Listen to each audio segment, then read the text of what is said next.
pessoal, tudo bem com vocês? Vocês continuam todo mundo seguro aí, né, protegido? Espero que sim, pessoal, porque eu tô morrendo de saudades ainda, espero ver vocês em breve, hein? Então todo mundo aí tem que ficar bem pra gente se reencontrar. Pessoal, na outra aula nós falamos sobre uma história musical chamada Pedro e o Lobo. E aí, assistiram? Gostaram? Eu tenho certeza que vocês gostaram porque eu particularmente adoro essa história, já assisti várias vezes e eu acho muito legal. E além de ser uma história divertida, a gente consegue aprender aí algumas coisas importantes com essa história e que nós vamos estar revisando aqui agora. Pessoal, vocês viram que na história nós temos vários personagens. Nós temos Ivan, que é o gato, nós temos Sasha, que é o passarinho, nós temos Sônia, que é a pata, nós temos o lobo feroz, nós temos o avô e nós temos o Pedro, né? Pedro, que é o nosso personagem principal. E também depois lá no final da história aparece os caçadores, né? Pessoal, olha só, cada personagem da história, assim como vocês viram, é representado por um instrumento da orquestra. E nós vamos estar conhecendo melhor um pouquinho esses instrumentos agora. Combinado? Vamos começar com Pedro. Pedro, na história, é representado pelos instrumentos de corda que fazem parte da orquestra. Mas quais são esses instrumentos? Dá uma olhadinha aqui do lado. Nós temos o violino, a viola, o violoncelo e o contrabaixo. Vejam que eles fazem, eles formam praticamente uma escadinha, né? O violino é o menor de todos eles, daí depois um pouquinho maior é a viola, depois nós temos o contrabaixo, ou melhor, nós temos o violoncelo e por último o contrabaixo, que é o maior de todos. Quanto menor o instrumento, mais agudo, mais fininho é o som dele. Então nós temos o violino, que ele tem o som mais agudo, e lá por último nós temos o contrabaixo, que tem o som mais grave. Certo? Vamos lá, próximo personagem. Nós temos aí o Ivan. Ivan é o gato e ele é representado aí na história pelo clarinete. O clarinete, ele também faz parte da orquestra. Ele é um instrumento de sopro que faz parte de uma família que nós chamamos de família das madeiras. Por quê? Porque esse instrumento ele tem uma pecinha de madeira que se chama palheta e ela é muito importante para que o som seja produzido aí nesse instrumento. Então, se o clarinete não tiver com essa palheta, quando você assopra, o som não sai, não vai produzir som nenhum. Só vai produzir o som se tiver com essa palheta. Olha aqui como é que é a imagem da palheta.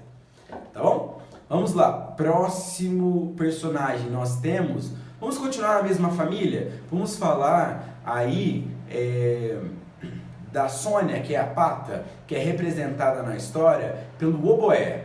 O oboé também é um instrumento de sopro que faz parte da orquestra e também faz parte da família das madeiras. Ela também tem uma palheta, mas a palheta do oboé ela é um pouquinho diferente. Nós chamamos de palheta dupla, certo? Dá uma olhadinha aqui como que é o oboé e também dá uma olhadinha como é a palheta dele. Sem a palheta também não sai som nenhum, então ela é muito importante para o instrumento. É engraçado que o pessoal que toca na orquestra costuma dizer que o oboé tem um som parecido com o som de um pato, que é um som meio nasal, certo? Como você tapasse o nariz assim, ó, e falasse eles dizem que o som do oboé é parecido com esse. Então, é engraçado que o autor da história fez uma brincadeira de colocar como sendo o oboé justamente o som do pato da Sônia na história. Vamos lá, próximo instrumento. Nós temos aí, ou melhor, o próximo personagem, que é o lobo feroz, que é representado na história pelas trompas.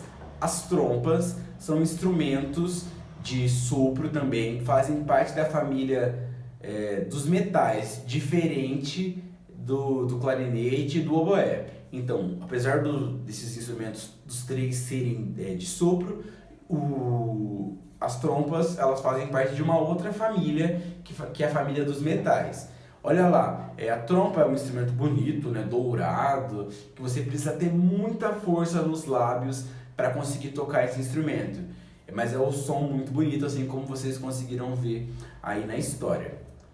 Vamos lá, o próximo personagem nós temos Sasha, que é o passarinho, que é representado aí na história pelo som da flauta. Mas a flauta que é representada aí não é essa flauta que vocês conhecem, que a gente normalmente vê, que é a flauta doce. Olha aqui, não é essa flauta aqui, é essa outra, é a flauta transversal, que faz parte aí da orquestra também. E também faz parte da família das madeiras. Mas, diferente dos outros instrumentos, a flauta não tem essa pecinha de madeira chamada palheta, mas ela ainda assim faz parte dessa família, porque antigamente ela era feita sim de madeira. Então é por isso que nós dizemos que ela faz parte dessa família. Próximo instrumento, a gente está quase acabando, é o fagote. O fagote também faz parte da família das madeiras. É um instrumento de sopro e é um instrumento bem grandão, ele tem um som bem grave e é por isso que ele representa aí o vovô na história. É um instrumento que eu particularmente gosto bastante e não tem muitas pessoas que tocam esse instrumento por aí, mas é um instrumento muito bonito. Pessoal, assim como nós já falamos aqui, vocês já viram na história que por último aparece os caçadores, que é representado pelos tímpanos. Dá uma olhadinha aqui nos tímpanos. Eles são instrumentos que fazem parte da família da percussão, porque você precisa bater ali com a mão ou com algum utensílio ali para produzir o som. Normalmente a gente usa algum tipo de baqueta para isso, para bater ali no tímpano e produzir esse som, certinho? No exercício de hoje nós vamos ter que fazer o seguinte, eu deixei ali nos anexos as imagens desses instrumentos que vocês conheceram e também imagens dos personagens da história. É claro que eu não achei exatamente os mesmos personagens que aparecem lá, mas dá pra você saber. Então você sabe que o passarinho vai representar a Sasha, o gato, o Ivan, a patinha vai ser a Sônia, o lobo, o vovô e assim por diante. E os caçadores, né, que ficou faltando. Então você vai ter que ligar pra mim o personagem com o instrumento que ele representa, certinho? Depois que você terminar essa atividade, fotografa e manda aqui pra mim, pra eu dar uma olhadinha se você fez tudo correto, certinho? Pessoal, um abraço, um beijo e até a próxima aula. Tchau, tchau!